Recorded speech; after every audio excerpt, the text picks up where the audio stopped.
हम भी अपना व्लॉग शूट करेंगे यार यहाँ पे। ये जो शॉट शायद ये टीवी पे लग जाए, ये मेरे फोन से रिकॉर्ड किया जा रहा है।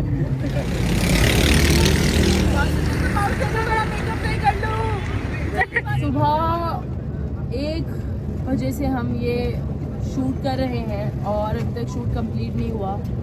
पहला ही सीन अभी तक कंप्लीट नहीं हुआ। पहला सीन अभी तक कंप्लीट नहीं हुआ।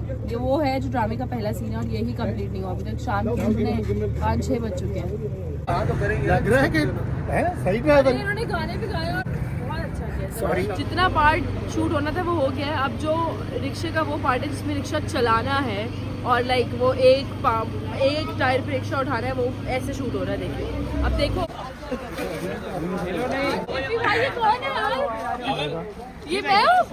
ये क्या हो रहा है? आप क्या करने वाले हैं अभी देखना शॉर्ट आप कर लेंगे? ये तो करते हैं। हाँ जल्दी आओ।